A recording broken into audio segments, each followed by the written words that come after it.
గతంలో చంద్రబాబు నాయుడు చెప్పిన ఎన్నికలప్పుడు తాను చేసిన ప్రచార హోరు ఎన్నికలకు వెళ్ళినప్పుడు చంద్రబాబు నాయుడు తన ఎమ్మెల్యేలు కానీ తన కార్యకర్తలను కానీ ప్రతి ఇంటికి తాను పంపించి తాను క్యాంపెయిన్ చేసిన విధానం ఒకసారి గమనిస్తే చంద్రబాబు నాయుడు అక్కడికి వెళ్ళినప్పుడు చంద్రబాబు నాయుడుకి సంబంధించిన ఎమ్మెల్యేలు కానీ ఆ కార్యకర్తలు కానీ ప్రతి ఇంటి దగ్గరికి వెళ్ళినప్పుడు గడప దగ్గరికి వెళ్ళినప్పుడు ఆ ఇంట్లో చిన్న చిన్న పిల్లలు ఎవరైనా కనిపిస్తే ఇదే పెద్ద మనిషి చంద్రబాబు నాయుడుకి సంబంధించిన ఎమ్మెల్యే అభ్యర్థి అనేవాడు. చిన్న చిన్న పిల్లలు కనిపిస్తే ఆ ఇంట్లో నుంచి నీకు 15,000, నీకు 15,000, నీకు 15,000, నీకు 15,000 సంతోషమా అని. ఆ ఇంట్లో నుంచి ఆ పిల్లలకు సంబంధించిన తల్లి కానీ ఆ చిన్నమ్మ కానీ పెద్దమ్మ కానీ బయటకు వస్తే నీకు 18,000, నీకు 18,000, నీకు 18,000 సంతోషమా అని అనేవాళ్ళు. అంతటితో కూడా ఆగిపోరు. 50 ఏళ్ళు పైచిలకు 50 ఏళ్ళు ఉన్న ఆ ఇంట్లో పెద్దమ్మ కానీ బయటకు వస్తే ఆ పెద్దమ్మని చూసి నీకు 48,000, నీకు 48,000, నీకు 48,000 అని చెప్పి అనేవాళ్ళు. అంతటితో కూడా ఆగదు. 20 ఏళ్ళ పిల్లోడు కన్నా ఆ ఇంట్లో నుంచి బయటకు వస్తే నీకు సంవత్సరానికి 36,000, నీకు సంతోషమా అని అనేవాళ్ళు. ఆ ఇంట్లో నుంచి ఓ కండువా వేసుకొని రైతు బయటకు వస్తే నీకు 20,000 ప్రతి సంవత్సరం, నీకు సంతోషమా అని అనేవాళ్ళు.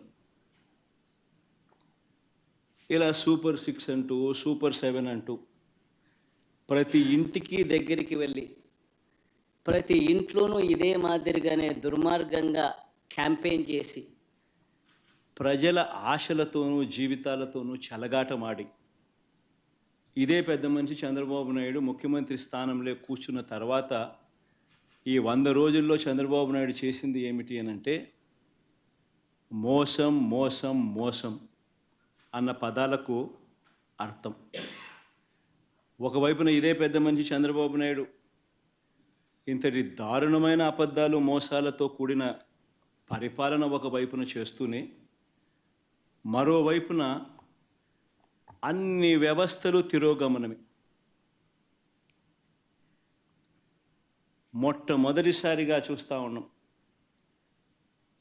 పిల్లలకు ప్రతి సంవత్సరం ప్రతి 3 నెలలకు ఒకసారి ఫీజు రీయింబర్స్మెంట్, పూర్తి ఫీజు రీయింబర్స్మెంట్ గతంలో వైఎస్ఆర్సీపీ ప్రభుత్వ హయాంలో అందేది. ఈరోజు 9 నెలలు 3 క్వార్టర్స్ అయిపోయినాయి. ఇంతవరకు విద్యా దీవెన లేదు, వసతి దీవెన లేదు. పిల్లలు ఫీజులు కట్టుకోలేని పరిస్థితిలో పిల్లలు ఈరోజు కాలేజీల్లోకి సర్టిఫికెట్ల కోసం కాలేజ్ యాజమాన్యాలు పిల్లల మీద ఒత్తిడి తీసుకొస్తా ఉన్న కార్యక్రమం జరుగుతూ ఉంది.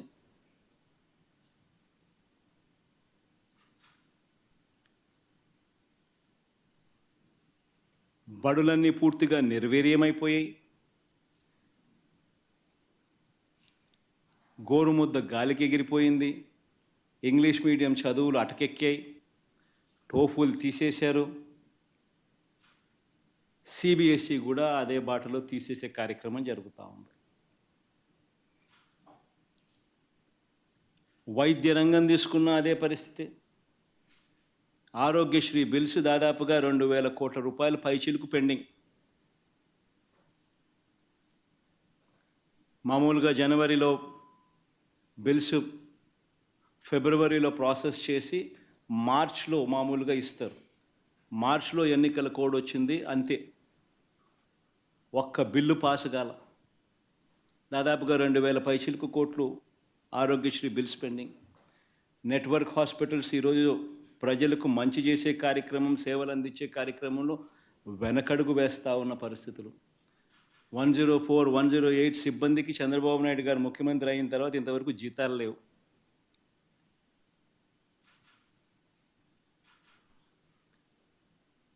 ఆరోగ్య ఆసరా గురించి పట్టించుకునే నాతుడు లేడు. గవర్నమెంట్ రంగంలో కడతా ఉన్న మెడికల్ కాలేజీలను స్కాములు చేస్తూ స్కాముల కోసం కాలేజీలను ప్రైవేట్ పరం చేయడానికి అడుగులు ముందుకు పడతా ఉన్నాయి.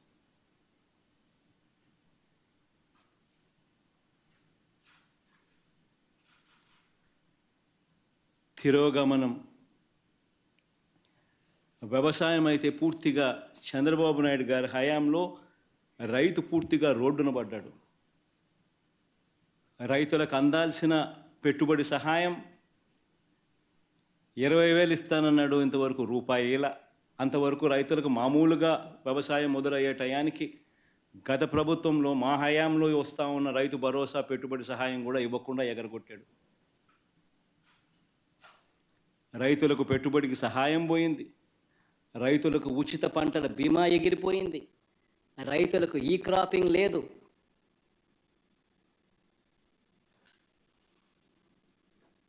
రైతుల పరిస్థితి ఎంత దయనీయంగా ఉందంటే ఆర్బీకే వ్యవస్థ నిర్వీర్యమైపోతూ ఉంది. మళ్ళీ క్యూలు కనిపిస్తూ ఉన్నాయి. వ్యవసాయ సలహా మండళ్ళు రద్దయిపోయినాయి.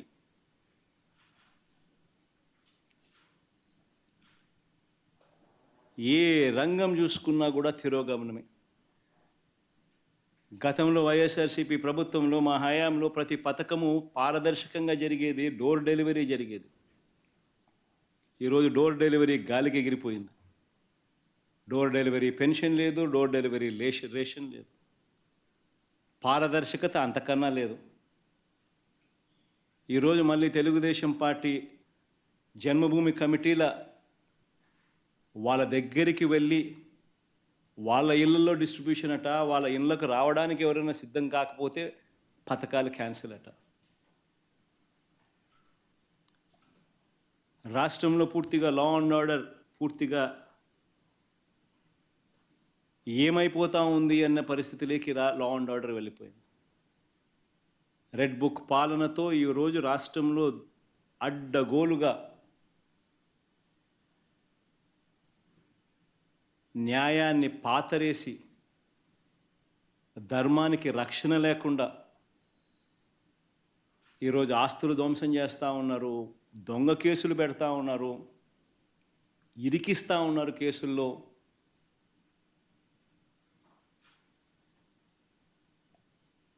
ఇష్టం వచ్చినట్టుగా రాజ్య పరిపాలన చేస్తూ ఉన్నారు. అన్ని రకాలుగా ఫెయిల్ అయిపోయిన ఈ ప్రభుత్వం చివరికి ప్రతి అడుగులోనూ డైవర్షనే, ప్రతి అడుగులోనూ డైవర్షనే. ఈ డైవర్షన్ పాలిటిక్స్ అనేటివి ఏ స్థాయిలో ఉన్నాయి అనేది ఒకసారి గమనిస్తే ఆశ్చర్యం కలిగించే విధంగా ప్రతి అడుగులోనూ డైవర్షనే కనిపిస్తాయి. ఎందుకనంటే ఒకసారి గమనిస్తే ఇదే పెద్ద మనిషి చంద్రబాబు నాయుడు గారి హయాంలో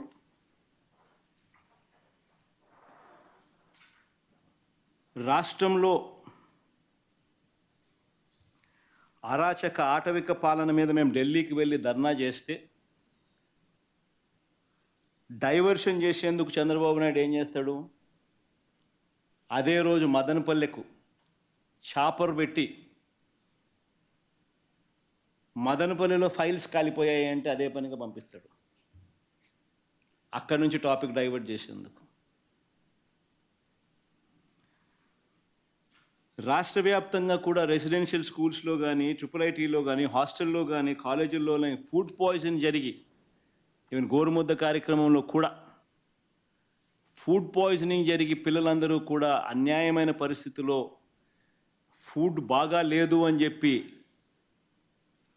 కనిపిస్తూ ఉన్న పరిస్థితుల్లో డైవర్షన్ పాలిటిక్స్ ఏమంటాడు, చంద్రబాబు ప్రమాణ స్వీకారానికి 30 ఏళ్ళంటూ సెలబ్రేషన్స్తో డైవర్షన్ అంటాడు.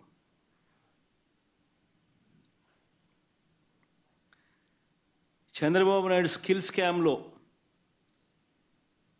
అరెస్టులు, చంద్రబాబు నాయుడును తాను చేసిన స్కాముల్లో అరెస్ట్ చేశారని, తనను అరెస్ట్ చేశారని, తనకు బాగా దగ్గర, తనకు బంధుత్వం ఉన్న ఈనాడు ఆ మార్గదర్శి నేరాలను బయట పెట్టారు అని ఆ ఐఏఎస్లు, ఆ ఐపీఎస్లు అధికారులను వేధిస్తూ ఉన్న పరిస్థితులు, ఆ వేధింపులకు తాను పాల్పడతా ఉన్నాడు అని చెప్పి సర్వత్రా విమర్శలు వస్తూ ఉంటే దాన్ని డైవర్ట్ చేయడానికి కోసం అని చెప్పి మళ్ళీ ముంబై నుంచి ఒక సైడ్ ఆర్టిస్ట్ సినీ నటిని అడ్డు పెట్టుకుని ఒక స్టోరీ. ఆయన పేరు ఏం పేరు, జత్వానినా ఏదో పేరు, కాదా, ఆయన పేరుతో మాదొక డైవర్షన్ స్టోరీ. విజయవాడలో మనమంతా కూడా చూసాం ఏ రకంగా అలర్ట్. వెడ్నెస్డే బుధవారం రోజు అలర్ట్ వస్తే శుక్రవారం సాయంత్రం నుంచి ముమ్మరంగా వర్షాలు పడతాయని అలర్ట్ వస్తే బుధవారము, గురువారము, శుక్రవారం మధ్యాహ్నం దాకా నీకు టైం ఉన్నా కూడా చంద్రబాబు నాయుడు గారు అనే వ్యక్తి తాను రివ్యూ తీసుకోకపోవడం వల్ల ఇరిగేషన్ సెక్రటరీ కానీ, రెవెన్యూ సెక్రటరీ కానీ, హోమ్ సెక్రటరీ కానీ వీళ్ళందరి ఆధ్వర్యంలో చీఫ్ సెక్రటరీతో ఒక రివ్యూ తీసుకొని వాళ్ళకు బాధ్యతలు అప్పచెప్పుంటే 60 మంది చనిపోయే ప్రమాదం ఉండేది కాదు అని తెలిసి ఇరిగేషన్ సెక్రటరీ ఫ్లడ్ కుషన్ తాను ఏర్పాటు చేసేవాడు, రెవెన్యూ సెక్రటరీ రిలీఫ్ క్యాంపులు తాను ఏర్పాటు చేసేవాడు, హోమ్ సెక్రటరీ లోతట్టు ప్రాంతాల్లో ఉన్న ప్రజలను రిలీఫ్ క్యాంపులకు షిఫ్ట్ చేసి ఉండేవాడు. ఇవేవి కూడా చంద్రబాబు నాయుడు చేయకపోవడం వల్ల విజయవాడలో ఏ రకంగా, విజయవాడనే కాదు ఏలేరు కూడా అదే రకంగానే మిస్మేనేజ్మెంట్, మ్యాన్ మేడ్ ఫ్లడ్స్ ఏ రకంగా క్రియేట్ చేసి ఏ రకంగా చంద్రబాబు నాయుడు అన్ని రకాలుగా ఫెయిల్ అయిపోయిన పరిస్థితి కనిపించిన నేపథ్యంలో దాన్ని డైవర్ట్ చేసేందుకు ఈ పెద్ద మనిషి చంద్రబాబు నాయుడు ప్రకాశం బ్యారేజీలో బోట్లంట, ఆ బోట్లతో బ్యారేజీని ధ్వంసం చేయడానికి ప్రయత్నించారంటూ ఇంకొక డైవర్షన్ టాక్టిక్.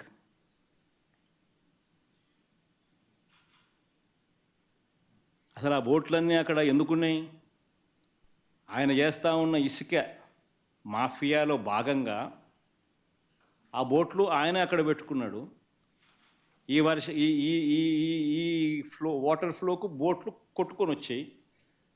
మరి ఆయన 4 నెలల కాలంలో ఆయన పెట్టుకున్న బోట్లు కొట్టుకొని వచ్చి ఆ బోట్ల వల్ల ప్రకాశం బ్యారేజీ మునిగిపోతుందంట. అది ఇంకొక డైవర్షను. విశాఖపట్నం స్టీల్ ప్లాంట్ అమ్మకం మీద కూడా కొత్త మెడికల్ కాలేజీలో ప్రైవేట్ పరం చేసేయాలన్న స్కాముల ఆలోచన మీద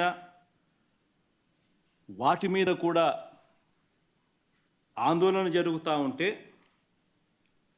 ముగ్గురు సీనియర్ అధికారుల మీద సస్పెన్షన్ వేటు వేస్తూ అది ఇంకొక డైవర్షన్.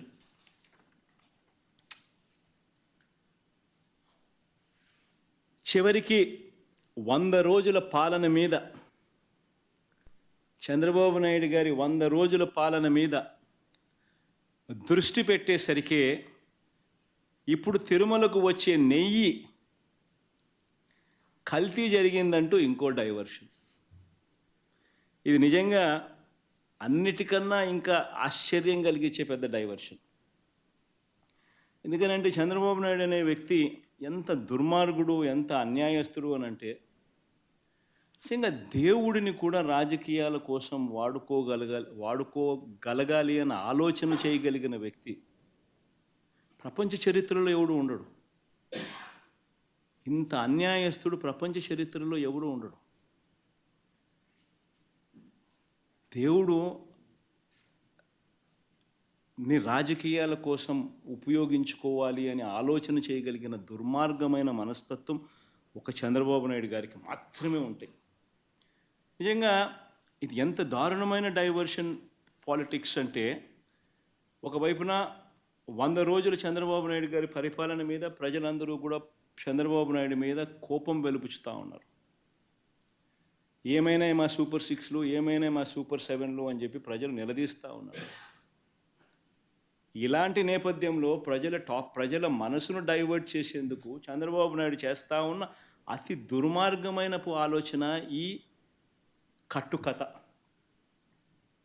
నిజంగా ఈ కట్టుకథ ఎంత దుర్మార్గము అనేది నేను మీ అందరికీ కూడా ఒక కొద్ది నిమిషాలు మీ టైంలో ఇస్తే నేను ఎక్స్ప్లెయిన్ చేస్తా. మీరే ఆలోచన చేయమని చెప్పి కూడా మిమ్మల్ని అందరినీ కూడా నేను కోరుతా ఉన్నా. ఇంత దుర్మార్గపు పని చేయగలుగుతారా ఎవరైనా? చేయడం ధర్మమేనా అని అందరూ ఆలోచన చేయమని అడుగుతా ఉన్నా. ఎందుకనంటే కారణం ఏమిటనంటే, ఈరోజు తిరుమలకు స్వామివారికి వచ్చే ఈ నెయ్యి, ఈ తిరుమలకు వచ్చే ఈ నెయ్యి చంద్రబాబు నాయుడు గారు అన్న మాటలు దీనికి సంబంధించి, ఈ నెయ్యిలో కల్తీ జరిగింది అంటూ తాను అన్న మాటలు నిజంగా ఎంత దారుణమైన మాటలు అంటే, నాశరికమైన ఇంగ్రీడియంట్స్ వాడారని, తిరుపతి లడ్డులో యానిమల్ ఫ్యాట్ గీక్ బదులు వాడినారని, ఇదే పెద్ద మనిషి చంద్రబాబు నాయుడు ముఖ్యమంత్రి హోదాలో ఉంటూ ఒక ముఖ్యమంత్రిగా తాను మాట్లాడిన మాటలు ఇవి.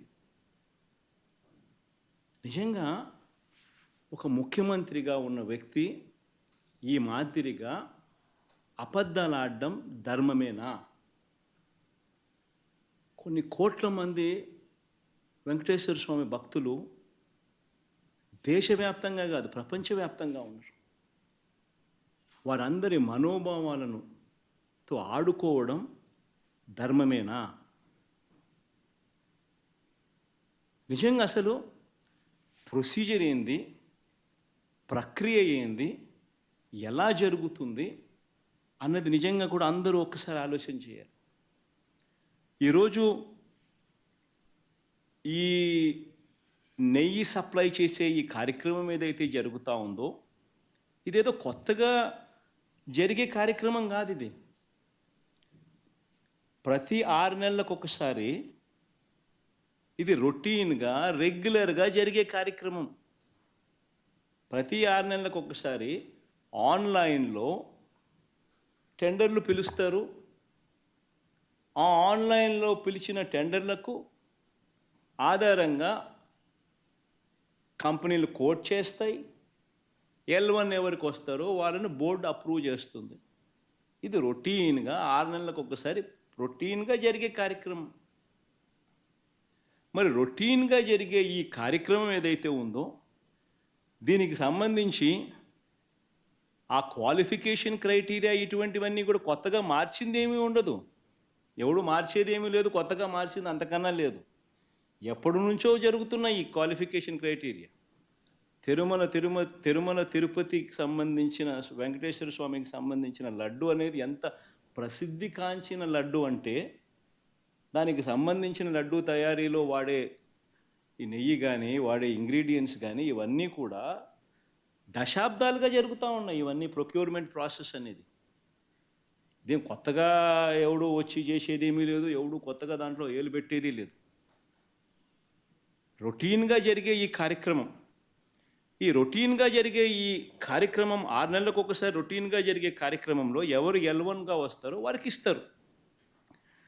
మరి ఎవరు సప్లై చేసినా కూడా, మరి ఎవరికి L1గా వస్తారు, ఎవరు సప్లై చేసినా కూడా వాళ్ళు ప్రతి ఒక్కరూ కూడా వారు సప్లై చేసిన ప్రతి ట్యాంకర్తో పాటు, వెరీ ఇంపార్టెంట్ ఈ పాయింట్, వాళ్ళు సప్లై చేసిన ప్రతి ట్యాంకర్ నెయ్యితో పాటు వాళ్ళు NABL సర్టిఫై చేసిన సంస్థ నుంచి, అంటే NABL అంటే నేషనల్ అక్రెడిటేషన్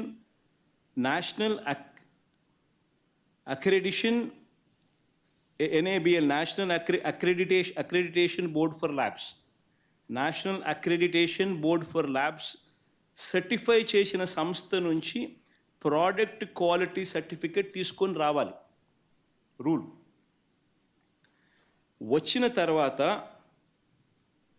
ఇక్కడ TTDలో ఆ ట్యాంకర్లో నుంచి 3 శాంపుల్స్ తీసుకొని 3 రిపోర్ట్స్ పాస్ కావాలి. ఇది routine process, compulsory process for anybody. ఈ 3 టెస్టులు పాస్ అయిపోయిన తర్వాతనే ఆ నెయ్యి కానీ ఆ ఇంగ్రీడియంట్స్ కానీ ఏదైనా కూడా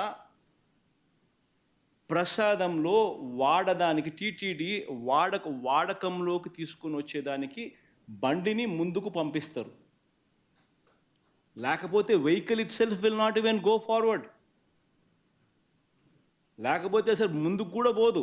రిజెక్ట్ ఆ 3 శాంపుల్స్లో ఏది పాస్ కాకపోయినా కూడా అసలు నీకు అసలు శాంప్లింగే అసలు నీకు నీకు నీకు అసలు ఆ బండి ముందుకే పోదు, ఆపేస్తారు, రిజెక్ట్ చేసేసి వెనక్కి పంపించేస్తారు. దట్ ఈస్ ప్రక్రియ. This is compulsory. మరి నేను అడుగుతా ఉన్నది ఒకటి చంద్రబాబు నాయుడు, మరి ఏదైనా కానీ రిజెక్ట్ అయిపోతే అసలు నువ్వు వాడే అవకాశమే లేదు, వాడే పరిస్థితి లేదు.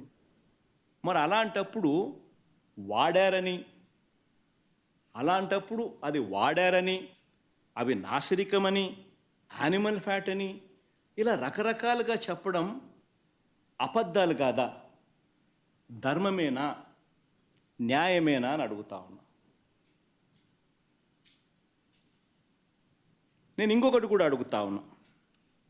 ఈ మాదిరిగా ఈ 3 సార్లు ఈ క్వాలిఫై అయిన ఈ నెయ్యి సప్లై చేసే సంస్థ కానీ, ఈ క్వాలిఫై అయిన ఈ సంస్థలు ఎవరైతే ఉంటారో వాళ్ళు national accreditation boards for labs నుంచి సర్టిఫై చేసిన సంస్థ నుంచి ప్రోడక్ట్ క్వాలిటీ సర్టిఫికెట్ తీసుకుని రావడమే కాకుండా ఆ తర్వాత ఇక్కడ టీటీడీలో 3 శాంపుల్స్ తీసుకుని 3 రిపోర్ట్స్ మళ్ళీ పాస్ అయితేనే ఇవి వాడకంలోకి తీసుకొని వస్తారు.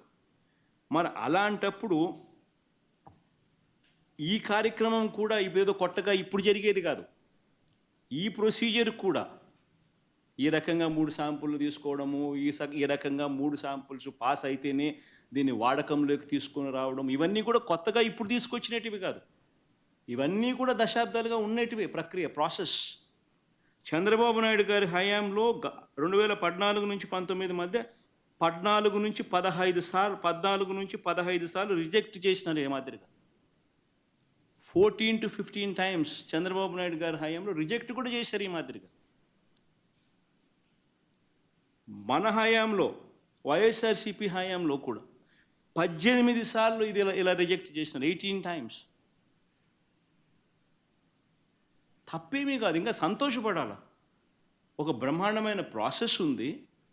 ఆ ప్రాసెస్ ఎంత గట్టిగా పనిచేస్తూ ఉంది అని అంటే, ప్రతి ట్యాంకరు వచ్చిన తర్వాత 3 సార్లు ఆ శాంపుల్స్ టెస్ట్ చేసి దాంట్లో ఉన్న పదార్థాలను 3 శాంపుల్స్ దాన్ని టెస్ట్ చేసి 3 టెస్టులు పాస్ అవుతేనే దానికి యాక్సెప్ట్ చేస్తూ లోపలికి పంపించే కార్యక్రమం చేస్తారు అన్న ఒక మంచి రోబస్ట్ ప్రాక్టీస్ అనేది ఏదైతే ఉందో, ఆ రోబస్ట్ ప్రాక్టీస్ను దాన్ని నువ్వు బ్రహ్మాండమైన ప్రాక్టీస్ ఉంది అని చెప్పి సంతోషపడాల్సింది పోయి, గొప్పగా ప్రాక్టీస్ ఉందని చెప్పి ప్రపంచానికి చెప్పాల్సింది పోయి, మనం చేస్తూ ఉన్న పని ఏమిటి?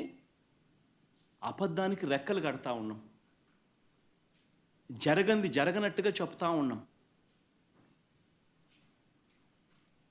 ఏకంగా చంద్రబాబు నాయుడు గారు అనే వ్యక్తి నాసిరకమైన పదార్థాలు వాడేశారని, యానిమల్ ఫ్యాట్ గీకు బదులు కూడా వాడేశారని, లడ్లు తయారైనాయని భక్తులు తినేశారని, ఎంతటి దారుణమైన అబద్ధాలు ఆడడం ధర్మమేనా అని అడుగుతా ఉన్నా. ఈ మాదిరిగా నిజంగా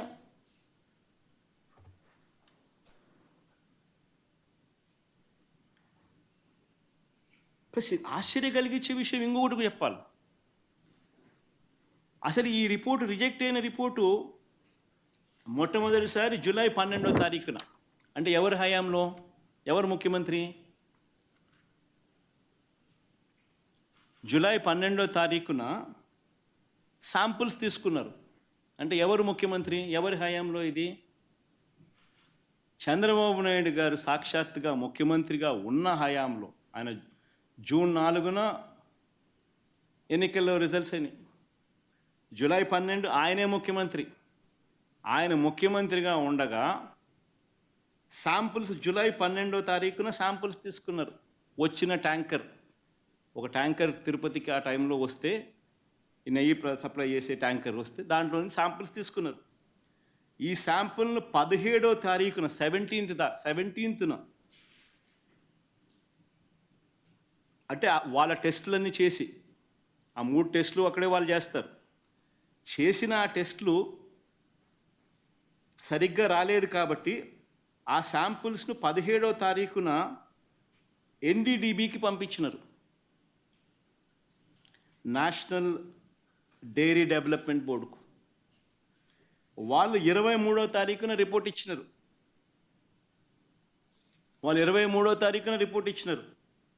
జూలై 23న. అవును, రిజెక్ట్ అయింది. నేను ఒకటే అడుగుతా ఉన్నా, జూలై 23వ తారీఖు నుంచి 2 నెలలు చంద్రబాబు నాయుడు ఏం చేస్తూ ఉన్నాడు? 2 నెలల తర్వాత ఇప్పుడు చంద్రబాబు నాయుడు గారి 100 రోజుల పరిపాలన మీద అడ్వర్టైజ్మెంట్ ఇచ్చినప్పుడు ప్రజలు సూపర్ 6 ఏమైంది, సూపర్ 7 ఏమైంది అని చెప్పి ప్రజలు చంద్రబాబు నాయుడు నిలదీస్తూ ఉన్నప్పుడు టాపిక్ డైవర్ట్ చేసేందుకు జూలై 23వ తారీఖున ఇచ్చిన రిపోర్టును ఇప్పుడు తీసి ఆ రిపోర్టును వక్రభాష్యం చేస్తూ ఆ రిపోర్ట్లో నుంచి ఈ మనిషి నోటికొచ్చినట్టుగా ఇష్టం వచ్చినట్టుగా అబద్ధాలు ఆడడం మొదలుపెట్టాడు. ధర్మమేనా అని అడుగుతా ఉన్నా. ఇంకొకటి ఆశ్చర్యకరమైన విషయం కూడా చెప్పాలి. ఆశ్చర్యకరమైన రిపోర్ట్ ఏంటంటే, పోనీ రిపోర్ట్ ఏమిటి అని ఒకసారి చూద్దాం. ఇది రిపోర్ట్.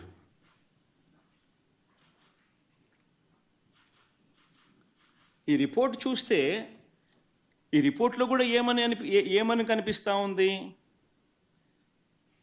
ఇది S value, standard S value ఇవి ఉండాలి. అయితే స్టాండర్డ్ ఎస్ వాల్యూ ఇవి కాకుండా ఇవి ఉన్నాయి అంటే డీవియేషన్ ఉంది, or falling out of the range. If any S value falls outside the corresponding limits, sample to contain foreign fat అని చెప్తా ఉన్నారు. However, under the circumstances listed before, a false positive result can be obtained అని కూడా చెప్తా ఉన్నారు. What are those kind of circumstances అని చూస్తే, if the sample is obtained from bovine milk other than cow's milk, if the sample is obtained from cows which received an exceptionally high feeding of pure vegetable oils such as repressed oil, cotton or palm oil, etc.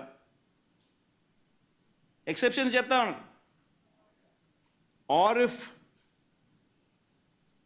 sample is obtained from cows suffering from serious underfeeding, or if the sample is obtained from cheeses, or if the sample is extracted by using the Gerber, Weibull, Berntrop or Schmidt, Bonsky, Rascal methods. అంటే ఇవి exceptions కూడా ఉంటాయి అని కూడా చెప్తా ఉన్నారు. నేను చెప్పేది ఒకటే చెప్తా ఉన్నా, ఏదైనా కానీ ఒక రోబస్ట్ ప్రక్రియ టీటీడీలో ఉంది అని చెప్పడానికి సంతోషపడాలి, గర్వపడాలి. టీటీడీ అన్న దేవాలయం అన్నది, టీటీడీలో తయారయ్యే లడ్డు అన్నది, స్వామివారికి దగ్గర తయారయ్యే ఈ కార్యక్రమం అనేది ప్రసిద్ధి కాంచిన గొప్ప పరిణామం అని చెప్పాలి. టీటీడీలో ప్రాక్టీస్ చేస్తూ ఉన్న ప్రాక్టీసెస్ ఎంత గొప్పవి అని చెప్పి ఇంకా మనం పొగుడుకోవాలి. కానీ మనమేం చేస్తూ ఉన్నాము?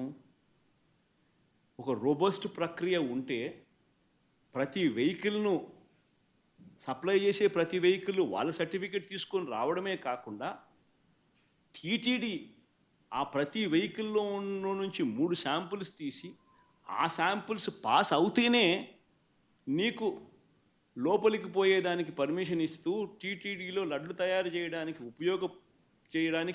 ఉపయోగపెట్టే పరిస్థితి ఉంది అని చెప్పి తెలిసినప్పుడు ఇంత గొప్ప ప్రాక్టీస్ ఉన్నప్పుడు, ఇంత గొప్ప పరిస్థితి ఉన్నప్పుడు నువ్వు క్రెడిట్ తీసుకోవాల్సింది పోయి మనం ఏం చేస్తూ ఉన్నాము?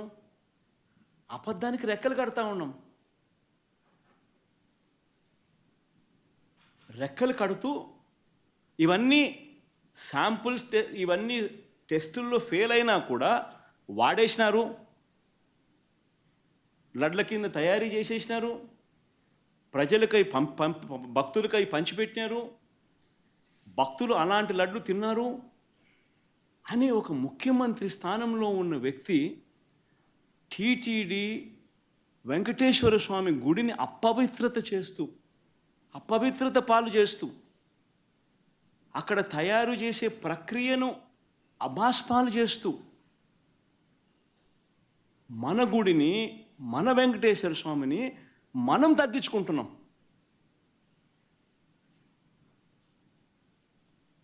ఇంతకన్నా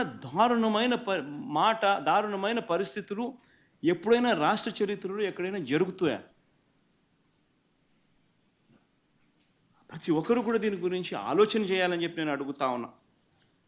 వీళ్ళు చెప్పే మరో దుష్ప్రచారం, కర్ణాటక మిల్క్ ప్రొడ్యూసర్స్ ఫెడరేషన్ కేఎంఎఫ్కు ఉద్దేశపూర్వకంగానే ఆ కంపెనీ బ్రాండ్ నందినికి నెయ్యి కాంట్రాక్ట్ ఇవ్వలేదని ఆరోపిస్తున్నారు.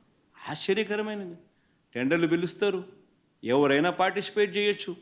ఇదే చంద్రబాబు నాయుడు గారి హయాంలో 2015 నుంచి 2018 అక్టోబర్ వరకు కేఎంఎఫ్కు చెందిన బ్రాండ్ ఎందుకు లేదని అడుగుతా ఉన్నారు. లేదు కేఎంఎఫ్ బ్రాండ్ 2015 నుంచి 2018 అక్టోబర్ వరకు మరి ఎందుకు లేదు?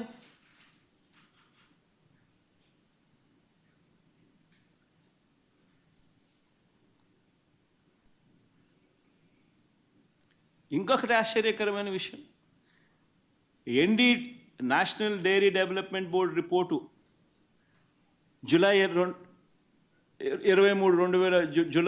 23 అంటే 2 months బిఫోర్ రిపోర్ట్ వస్తే ఏ అధికారి వివరణ ఇవ్వకుండానే 2 నెలల తర్వాత టీడీపీ ఆఫీస్లో, తెలుగుదేశం పార్టీ ఆఫీస్లో ఆ రిపోర్ట్ రిలీజ్ చేస్తారండి.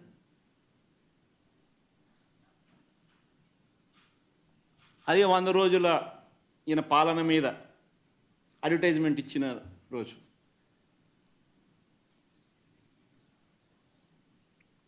అసలు తిరుపతి తిరుమల దేవస్థానంలో నిజంగా మనం వచ్చిన తర్వాత, వైఎస్ఆర్సీపీ ప్రభుత్వం వచ్చిన తర్వాత ఎన్ని విప్లవాత్మక మార్పులు ఇంకా తీసుకొచ్చాం. అక్కడ ఉన్న ల్యాబ్స్ని ఇంకా మనం స్ట్రెంథన్ చేసాం. CFTRI central food technology research ఇన్స్టిట్యూట్కు చెందిన వాళ్ళతో అనుసంధానమైనారు టీటీడీ వాళ్ళు. అక్కడ ఇంకా ల్యాబ్స్ను మెరుగుదిద్దినారు. అక్కడ నుంచి సీనియర్ ఉద్యోగుల్ని కూడా రిక్రూట్ కూడా పెట్టుకున్నారు. ఇంకా అక్కడ ప్రతి అడుగులోనూ కూడా టీటీడీ బోర్డు అనేది నిజంగా ఒక విశిష్టమైన బోర్డు. టీటీడీ బోర్డు అన్నది నాకు క్యాబినెట్ కూర్పు చేయడం ఈజీ, టీటీడీ బోర్డు కూర్పు చేయడం ఇంకా కష్టం. నిజంగా అంత కష్టమైన కార్యక్రమం. ఎందుకనంటే టీటీడీ బోర్డుకు రికమెండేషన్స్ ఒక్కరి దగ్గర నుంచి రావు, కేంద్ర మంత్రుల దగ్గర నుంచి చుట్టుపక్కల రాష్ట్రాల ముఖ్యమంత్రుల వరకు, చుట్టుపక్కల రాష్ట్రంలో ఉన్న ప్రతిపక్ష పార్టీలు సైతం టీటీడీ బోర్డు మెంబర్షిప్ కోసం అడుగుతారు, ఫోన్ చేస్తారు, రిక్వెస్ట్ చేస్తారు. అంత కష్టమైన కార్యక్రమం అది. అంటే వాళ్ళ రాష్ట్రాలలో విశిష్టమైన మనుషులు, అంటే కేంద్రం దృష్టిలో కూడా విశిష్టమైన మనుషులు, ఇంపార్టెంట్ పీపుల్, ప్రసిద్ధి కాంచిన మనుషులు, ఇటువంటి వాళ్ళందరూ బోర్డులో సభ్యులు అవుతారు. ఆ బోర్డు కూర్పు చూస్తే అటువంటి విశిష్టమైన వాళ్ళందరూ బోర్డులో సభ్యులు. వాళ్ళందరూ రాటిఫై చేస్తారు దీన్ని. ఈ టెండర్ల ప్రక్రియను రాటిఫై చేసేది board. Government of Andhra Pradesh does not get involved in TTD matters. It's autonomous body. The board takes decisions. ఇటువంటి ప్రసిద్ధిగాంచిన మనుషులు ఉన్న board they ratify these decisions. It's a beautiful practice. TTD అనేది ఒక బ్యూటిఫుల్ ప్రాక్టీస్. గొప్ప వ్యవస్థ, ఒక గొప్ప ప్రాక్టీస్ అందులో ఉంది. బియాండ్ ఎనీ డౌట్స్, బియాండ్ ట్రాన్స్పరెన్సీకి పెద్దపీట వేస్తూ కేవలం దేవునికి మంచి చేయడం ఎలా అన్న ఒకే ఒక్క మైండ్ సెట్తో పనిచేసే మనుషులు అక్కడ బోర్డు మెంబర్స్గా ఉంటారు. అటువంటి వాళ్ళు చేస్తారు. ఈవెన్ టీటీడీ బోర్డు మెంబర్ గురించి వైవి సుబ్బారెడ్డి గురించి కూడా మాట్లాడాల్సి వస్తే 45 సార్లు ఆయన అయ్యప్ప మాలకు పోయినాడు తెలుసా. 45 సార్లు పైన ఆయన అయ్యప్ప మాల వేసుకున్నాడు ప్రతి సంవత్సరం. అంతకన్నా గొప్ప వ్యక్తి ఎవడైనా టీటీడీ బోర్డు మెంబర్ కాగలుగుతాడో చెప్పండి? అంతకన్నా భక్తుడు ఎవడైనా ఉంటాడో చెప్పండి? 45 సార్లు టీటీడీ మా అయ్యప్ప మాల వేసుకొని, అదే స్వాముల్లో కూడా ఏంది సూపర్ స్వామి, గురుస్వామి స్టేజ్.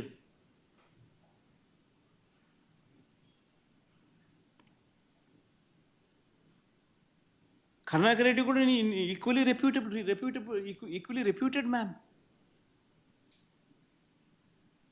అంటే మనం ఏం మాట్లాడుతూ ఉన్నాం, ఏం చేస్తూ ఉన్నాం?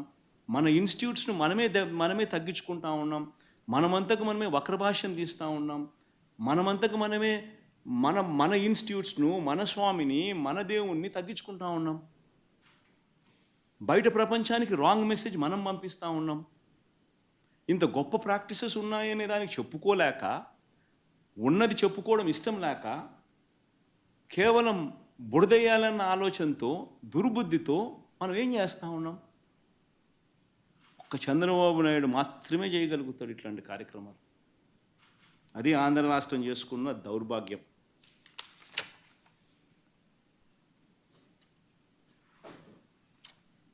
నిజంగా టీటీడీలో వైఎస్ఆర్సీపీ వచ్చిన తర్వాత జరిగిన అనేక మంచి కార్యక్రమాలు, ఒకటి కాదు, రెండు కాదు, అనేక మంచి కార్యక్రమాలు జరిగాయి. వైఎస్ఆర్సీపీ ప్రభుత్వం వచ్చిన తర్వాతే నవనీత సేవ మొదలుపెట్టాం. దీనికోసం ఈ నవనీత సేవ మొదలైంది. దీనికోసం స్వచ్ఛమైన నెయ్యి తయారీకి కొండ మీద ప్రత్యేక గోశాలను కూడా పెట్టాం. శ్రీవారి ఆలయంలో అర్చకుల జీతాలు రెట్టింపు చేశాం.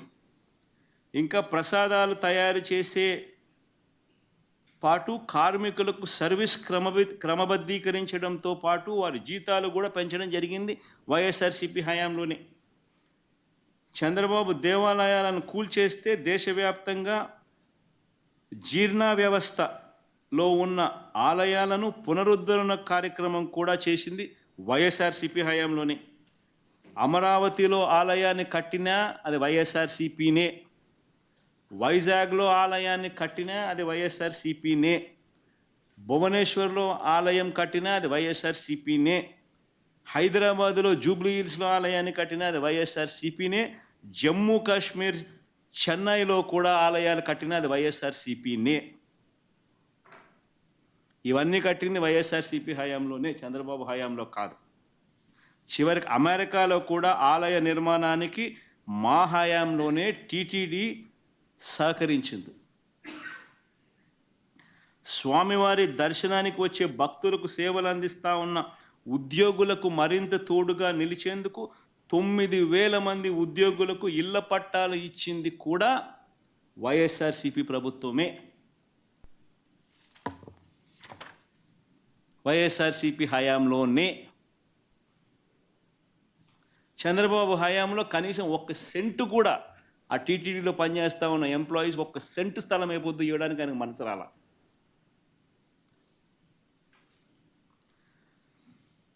మఠాధిపతులందరితో కూడా విద్వత్ సదస్సులు నిర్వహించింది కూడా మేమే. 3 సార్లు నిర్వహిస్తే, 2 సార్లు వైఎస్ఆర్ గారు నాన్నగారి హయాంలో నిర్వహిస్తే, ఒకసారి మన హయాంలో జరిగింది. ఎప్పుడు చంద్రబాబు నాయుడు హయాంలో ఇలా మఠాధిపతులతో విద్వత్ సదస్సులు నిర్వహించే కార్యక్రమం ఎప్పుడు జరగల. ఏ రకంగా చూసుకున్నా కూడా ఏదైనా మంచి జరిగింది అని అంటే అది జరిగింది వైఎస్ఆర్సీపీ ప్రభుత్వ హయాంలోనే అని చెప్పడానికి ఇవన్నీ కూడా ఎగ్జాంపుల్స్. ఇవన్నీ కూడా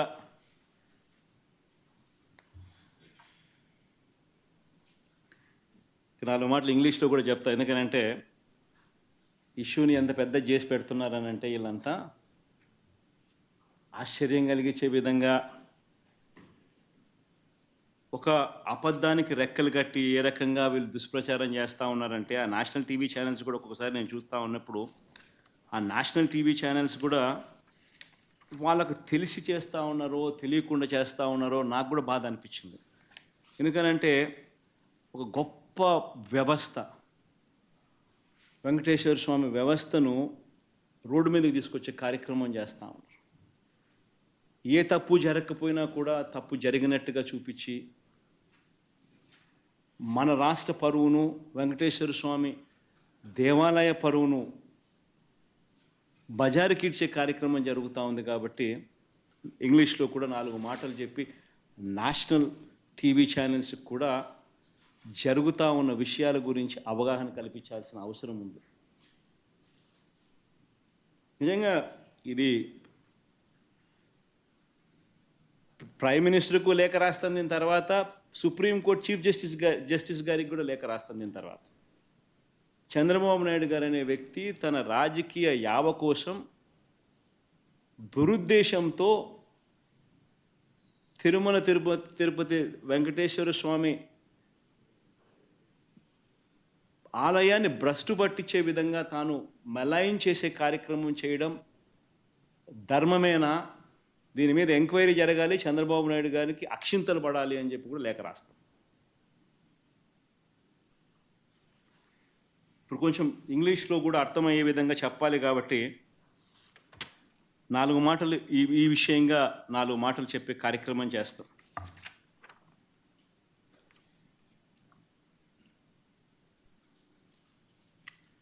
This so-called controversy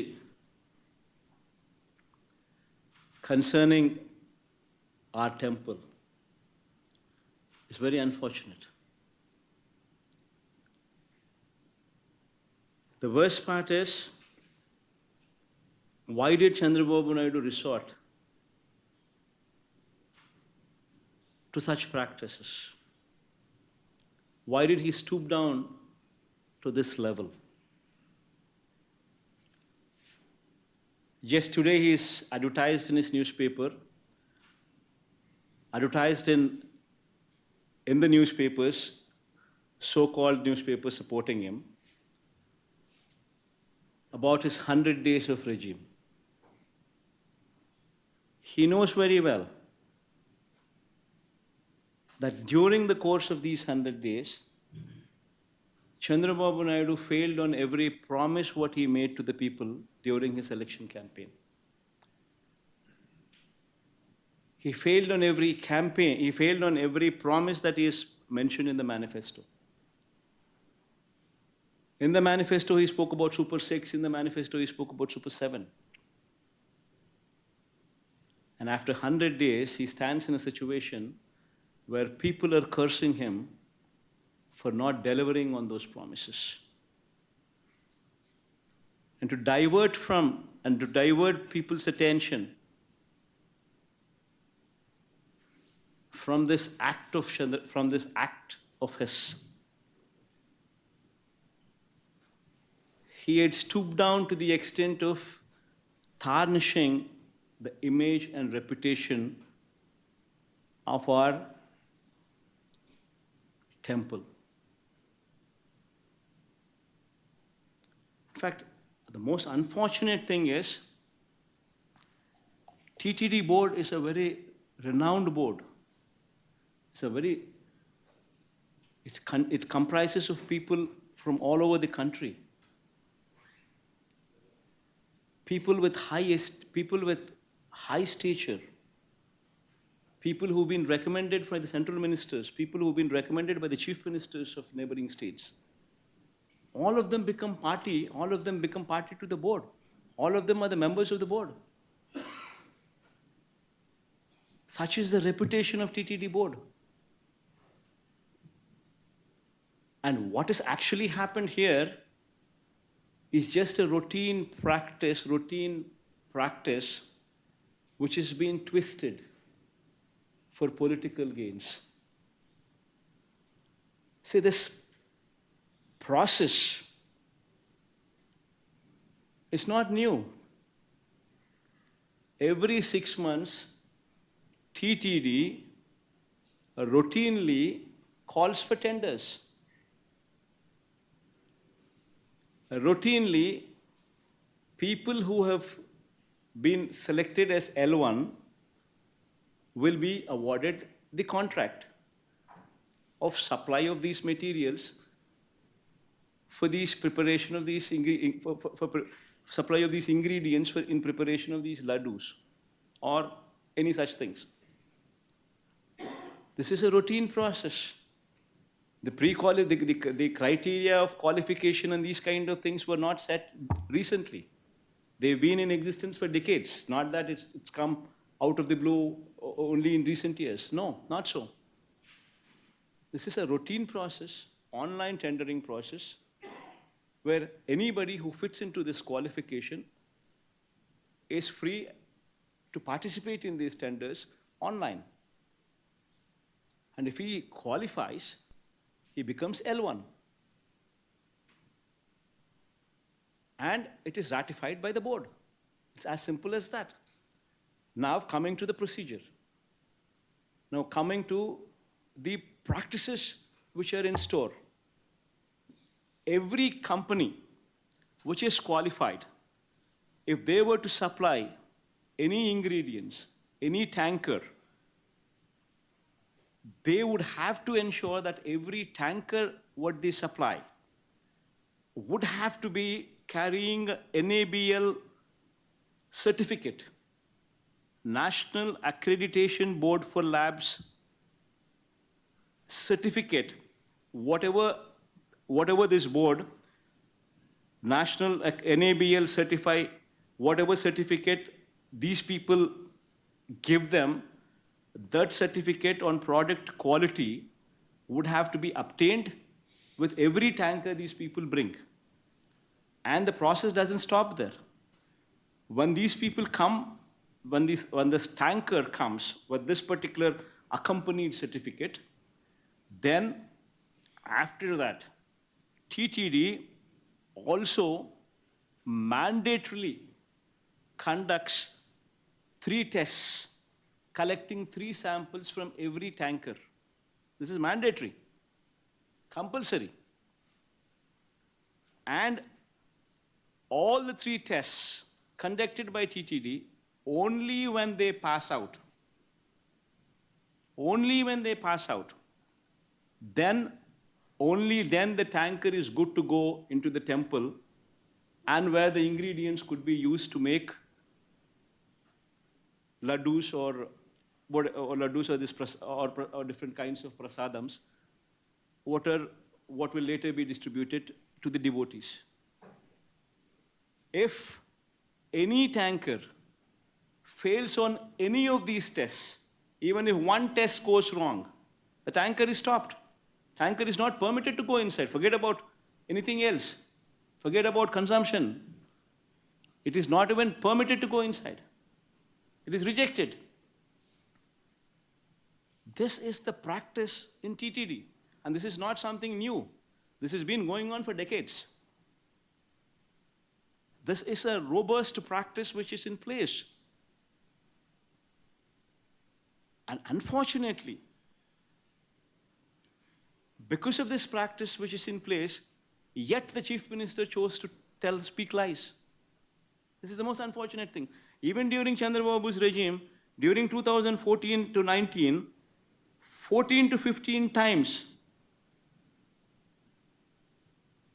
Tankers were rejected during his regime as well. And during our regime also, 18 times, 2019 to 24, 18 times samples were rejected. Tankers were stopped. They were not permitted to go in. It's a normal practice, compulsory testing practice. Somebody would have to go through the process of this testing, and only after they clear the testing process, the vehicle is permitted to go inside. This is a normal practice. Even in this particular case, when the rejection took place, when was the sample collected? It was collected on July 12th. Who was the chief minister then? On July 12th. It was Chandrababu Naidu who was the chief minister on July 12th when the sample was collected. And then the sample was tested, rejected.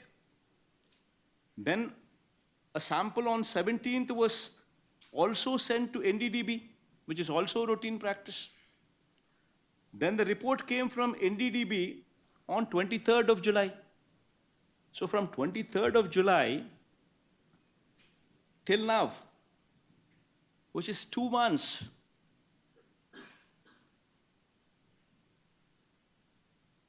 the vehicles have been rejected. Consumption has not taken place. But yet, this report, after 2 months, Chandrababu Naidu now displays that report. No officer displays that report. No government official gives any clarification. But this report is displayed from TDP's office, from Telugu Desam Party's office, from Chandrababu Naidu's TDP's office. And just when?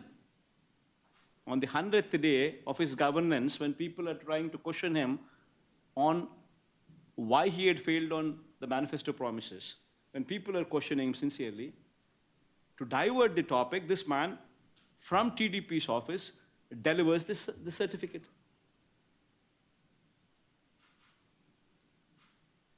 You know, being a chief minister, how is he at liberty, knowing very well the procedure put in place, rather than taking credit for the robust procedure which is put in place, and not now, but what has been in existence for decades, rather than taking credit for such good process which is put in place, where no material is used for consumption in TTD until and unless every tanker passes through the tests.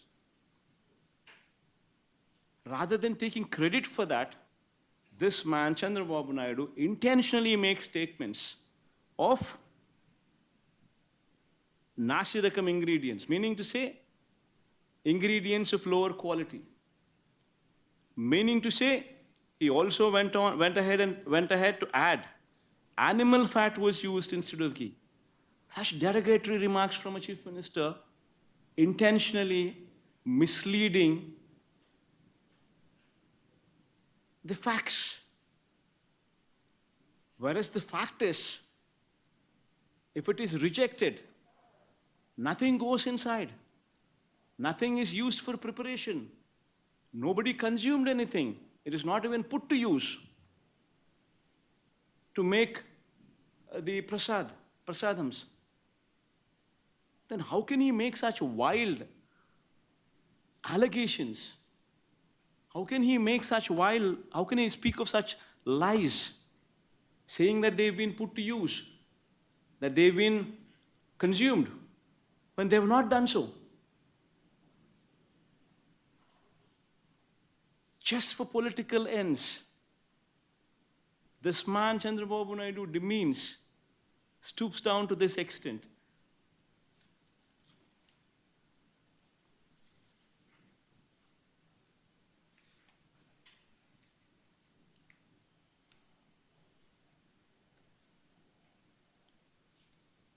In fact, this is one particular clarification that the entire national media, I urge them to please carry this clarification. Because what Chandrababu Naidu has done is something what is not right. And what national media also unknowingly carrying the news item, what they're doing is also not right. Please project the facts. Please understand the facts. Please know for yourself what has happened. And then please confirm those facts. Because crores of people, crores of devotees, unknowingly hearing your news will be carrying a wrong print of what is happening there in TTD. TTD stands for high practices. The practices in TTD are world-renowned. World-renowned, I repeat that word. The practices which are being pursued in TTD. The board in the TTD is also the most pristine board the country could ever find. It involves people from various sects all over the country becoming party to it, becoming part of it. The practices are so robust that none can do a mistake there, and it's an autonomous body. The government has no involvement in it, and yet we take pride in the operations of the board, because the board is the practices in those practices practiced in TTD are such renowned practices. So please understand the situation, take clarity on the situation, and then try and project what is to be projected, rather than getting carried away with the drama what Chandrababu Naidu is trying to do for his own political ends. Thank you. Sir Andhra Prabha నుంచి మస్తాన్ రావు sir.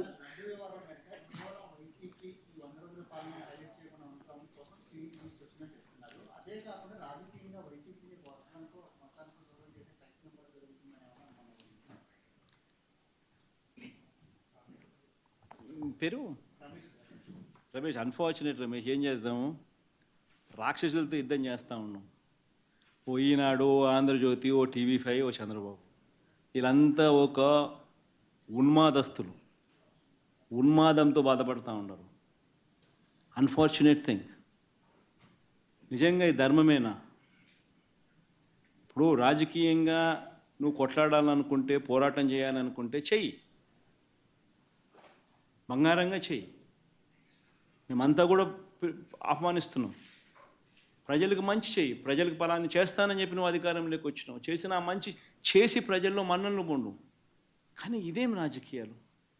ఒక అబద్ధాన్ని సృష్టించడం, ఆ అబద్ధాన్ని అమ్మడం, ఆ అబద్ధం ద్వారా మనుషుల మీద బురద జల్లడం, ఎంతమటుకు ధర్మం ఇది? సార్ ఇప్పుడు మీరు అధికారంలో ఉన్నప్పుడు మీ మీద డిక్లరేషన్ ఇవ్వలేదని, అన్యమత ప్రచారం కొండ మీద జరిగిందని, మీరు ప్రసాదం తీసుకునే విషయం కానీ, ఆర్టీసీ టికెట్ల వెనకాల జెరూసలేం అని ముద్రించడం కానీ, మీ కుటుంబంతో సహా బ్రహ్మోత్సవాలకు వెళ్ళి వస్త్రాలు సమర్పించలేదని రకరకాలుగా ట్రోల్ చేశారు. ఇప్పుడు మీరు అధికారం పోయి ప్రతిపక్షంలోకి వచ్చిన తర్వాత యానిమల్ ఫ్యాట్ గతంలో మీ హయాంలో జరిగిందని, అదేవిధంగా విజిలెన్స్కి సంబంధించి వందల కోట్ల రూపాయలు టీటీడీలో అక్రమాలు జరిగాయని చేస్తాను. ఇదంతా ఎలా చూస్తారు? అంటే మీరు క్రిస్టియన్ అని ఈ విధంగా వాళ్ళు పాల్పడుతున్నారా, లేదా ఒక బలమైన పార్టీని దెబ్బతీయడానికి చేస్తున్నారా? ఇప్పుడు నేను చెప్పినటువన్నీ నిజాలా అబద్ధాలా అన్నది మీరంతకు మీరే. నేను మీ అందరికీ కూడా ఒకటే విజ్ఞప్తి చేస్తా ఉన్నా. నేను మాట్లాడే ప్రతి మాట నిజమా అబద్ధమా అని మీరే వెరిఫై చేసుకోండి. నేను మాట్లాడే ప్రతి మాట లాజిక్గా మాట్లాడుతున్నానా లేదా అనేది మీరే వెరిఫై చేసుకోండి. నేను మాట్లాడే ప్రతి మాట నిజమే మాట్లాడుతూ ఉన్నప్పుడు, నేను మాట్లాడే ప్రతి మాట వాస్తవాలే చెప్తా ఉన్నప్పుడు, నేను మాట్లాడే ప్రతి మాట లాజికల్గా చెప్తా ఉన్నప్పుడు, మరి మీ అందరికీ కూడా జరిగిన వాస్తవాలన్నీ కూడా నేను చెప్పక మునుపు మీ మనసుల్లో ఉండేది, మీ చెవులకు వినిపించింది, మీ కళ్ళకు వాళ్ళు చూపించినది వర్సెస్ ఇప్పుడు నేను మీ అందరి దృష్టికి తీసుకొచ్చింది. తేడా మీరే గమనించండి. తేడా గమనించిన తర్వాత నేను మిమ్మల్ని అందరినీ కూడా కోరేది ఒకటి, రాజకీయాలు ఈ మాదిరిగా చేయడం ధర్మమేనా? రాజకీయాలు ఈ మాదిరిగా చేయడం న్యాయమేనా అని స్ట్రైట్గా నేను మీ మనస్సాక్షిని ఈ మాట అడగండి అని మిమ్మల్ని కోరుతాను. Ask yourself, is this how you want politics to be? అడగండి. ధర్మం కాదు, న్యాయం కాదు. రాజకీయాలు చేయాలనుకుంటే ఏదైనా స్ట్రైట్గా చేద్దాం. సార్, మెడికల్ కాలేజీని ప్రైవేట్ పరం చేయడం అంత స్కామ్ ఉందని అంటున్నారు. ఎలాంటి స్కామ్ ఉందని మీరు? మెడికల్ కాలేజీలు నిజంగా కూడా 8,400 కోట్లకు సంబంధించిన బడ్జెట్కి అయ్యే ఖర్చులో ఆల్రెడీ స్థలాలు ప్రొక్యూర్ చేసినారు, అయిపోయింది. 2,400 కోట్ల రూపాయలు పెట్టుబడులు కూడా పెట్టడం జరిగింది. బిల్డింగులన్నీ కూడా చాలా చోట్ల అడ్వాన్స్డ్ స్టేజ్లో ఉన్నాయి. 5 చోట్ల మెడికల్ కాలేజీలు ఆల్రెడీ స్టార్ట్ అయిపోయినాయి. ఇంకొక 5 చోట్ల పూర్తిగా ఈ సంవత్సరము మనం కట్టిన బిల్డింగులు చూపిస్తే వాళ్ళు సీట్లు ఇచ్చే పరిస్థితి కూడా రెడీగా వాళ్ళు ఆల్రెడీ చెప్పడం జరిగింది. మరి అటువంటి పరిస్థితిలో ఉన్న ఈ మెడికల్ కాలేజెస్ను, గవర్నమెంట్ మెడికల్ కాలేజెస్ను నువ్వు అమ్మేయడానికి సిద్ధపడితే, ప్రైవేటైజ్ చేయడానికి సిద్ధపడితే దాని అర్థం ఏంది? అసలు ప్రైవేట్ మెడికల్ కాలేజెస్ అన్నది నువ్వు స్కాములు చేసి నీ దగ్గర వాళ్ళకు నువ్వు అమ్మాలనుకునే ఒక స్కామ్ చేయడం ధర్మమేనా? అసలు ప్రతి జిల్లాలోనూ ఒక మెడికల్ కాలేజ్ వస్తే దానివల్ల జరిగే మంచి ఏమిటి తెలుసా? ప్రతి జిల్లాలోనూ ఒక సూపర్ స్పెషాలిటీ హాస్పిటల్ వస్తుంది, టెరిషరీ కేర్ ఇంప్రూవ్ అవుతుంది. ఎప్పుడైతే ప్రతి జిల్లాలోనూ ఒక సూపర్ స్పెషాలిటీ హాస్పిటల్ గవర్నమెంట్ రంగంలో ఎప్పుడైతే కాంపిటేటివ్గా ఉంటుందో, అప్పుడు ప్రైవేట్ రంగంలో ఉన్న వాళ్ళు ఇష్టం వచ్చిన రేట్లు వేసి ప్రజలను ఇబ్బందులు పాలు చేసే కార్యక్రమం చేయలేరు.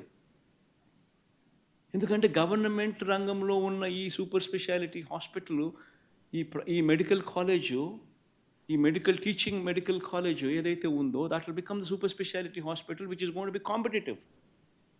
ఈ కాంపిటీషన్ అనేది ఎప్పుడైతే ఉంటుందో అప్పుడు ఈ ప్రైవేట్ హాస్పిటల్స్ ఇష్టం వచ్చిన రేట్లు ఛార్జ్ చేసి పేదవాడిని ఇబ్బందులు పాలు చేసే కార్యక్రమం జరగదు. అది ఒక అడ్వాంటేజ్ అయితే, రెండో advantage the number of seats it will add. ప్రతి మెడికల్ కాలేజు 150 సీట్లు అదనంగా యాడ్ అవుతాయి. ఇందులో ఈ అదనంగా యాడ్ అయ్యే ఈ ప్రతి మెడికల్ కాలేజ్ సీటు ఆ హాస్పిటల్లోనే ఖర్చు అవుతుంది. ఆ హాస్పిటల్కే పెడతారు, ఆ మెడికల్ కాలేజ్ కోసమే ఖర్చు పెడతారు. ఆ కాలేజ్ బతుకుతుంది, ప్రైవేట్తో గొప్పగా కాంపిటీషన్లో నిలబడగలుగుతుంది, పిల్లలకు మేలు జరుగుతుంది, ప్రజలకు మేలు జరుగుతుంది. అలాంటి దాన్ని నువ్వు నీ స్కాముల కోసం అమ్మాలనుకోవడం ఎంత మటుకు ధర్మం?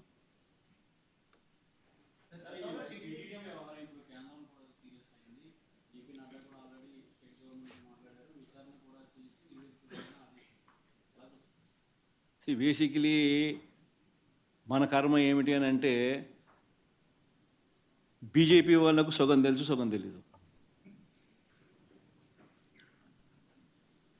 ఈ చంద్రబాబు నాయుడు అనే వ్యక్తి పూర్తిగా అబద్ధాల మనిషి, మోసాల మనిషి. ఇవన్నీ నేను చెప్పినటివన్నీ వాస్తవాలు అయినప్పుడు టీటీడీ బోర్డులో కూడా ఇదే బీజేపీ పార్టీకి సంబంధించిన సీనియర్ మంత్రులకు సంబంధించిన రిప్రజెంటేటివ్స్ కూడా బోర్డులో సభ్యులుగా ఉన్నప్పుడు ఈ ప్రొసీజరు, ఈ ప్రాసెస్ అనేది వాళ్ళకి తెలియదా? కనుక్కోమని, తెలియకపోతే కనుక్కోమని చెప్పండి. కనుక్కొని తప్పు చంద్రబాబు నాయుడు అనే వ్యక్తి ఈ మాదిరిగా దుష్ప్రచారం చేసి ఉంటే, చంద్రబాబు నాయుడు అనే వ్యక్తి మీద అక్షింతలు వేసే ధైర్యం ఈ బీజేపీ పార్టీకి ఉందని నేను అడుగుతాను. నిజంగానే వాళ్ళలో చిత్తశుద్ధి ఉంటే, నిజంగానే వాళ్ళ హిందువుల రిప్రజెంటేటివ్ కింద వాళ్ళు నిజంగానే సిన్సియర్గా, నిజంగా వాళ్ళ మనుషులైతే, సిన్సియర్ మనుషులైతే చంద్రబాబు నాయుడు తిట్టాలి, చంద్రబాబు నాయుడును అక్షింతలు వేయాలి. ఇంత దుర్మార్గం చేయడం ధర్మమేనా చంద్రబాబు అని చెప్పి చంద్రబాబు నాయుడును గట్టి కడగాలి. నిజంగానే వాళ్ళలో సిన్సియారిటీ ఉంటే చేయమని చెప్పండి.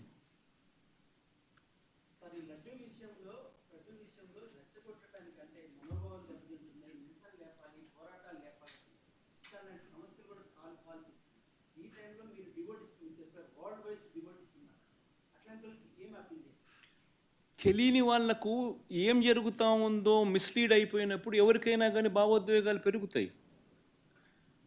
దట్ ఈస్ ఎగ్జాక్ట్లీ వాట్ చేయకూడని పని. చంద్రబాబు నాయుడు నేను తప్పుపట్టేది అందుకోనే తప్పుపడుతున్నా. ఎందుకు తప్పుపడుతున్నా చంద్రబాబు నాయుడు ఎందుకు తప్పుపడుతున్నా? తాను చేసిన తప్పుని ఎందుకు చెప్తా ఉన్నా? ఎందుకనంటే తాను కావాలని భావోద్వేగాలను రెచ్చగొట్టే విధంగా తప్పుడు ప్రచారం చేస్తూ ఉన్నాడు. కానీ యాక్చువల్గా ఏంది, ప్రొసీజర్ ఏంది అనేది క్లియర్ కట్గా ఉన్నప్పుడు, క్లియర్ కట్గా కనిపిస్తూ ఉన్నప్పుడు, తెలిసినప్పుడు ఈ మాదిరిగా దుష్ప్రచారం చేయడం ధర్మమేనా?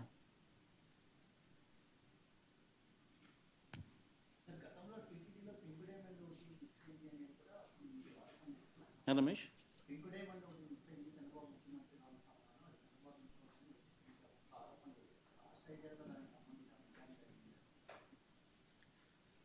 చంద్రబాబు నాయుడు అనే వ్యక్తికి దేవుని మీద భక్తి ఎప్పుడూ ఉండదు. నేను రాసి చెప్తున్నా. చంద్రబాబు నాయుడు అనే వ్యక్తి దేవుడిని రాజకీయాల కోసం ఉపయోగించుకునే అత్యంత హేయమైన మనసు కలిగిన వ్యక్తి. ఆ మనిషికి ఎప్పుడు భక్తి లేదు, భక్తి ఉండదు కూడా. అటువంటి వ్యక్తి తన హయాంలో ఏదైనా కానీ చెడు టీటీడీకి ఏదైనా జరిగే కార్యక్రమం జరిగి ఉన్నా అది ఒక్క ఆయన హయాంలో మాత్రమే జరగగలుగుతుంది. మిగతా ఎవరి హయాంలో జరగదు. ఎందుకంటే ఆయనకు దేవుడు అంటే భయము లేదు, దేవుడు అంటే భక్తి లేదు. ఆయన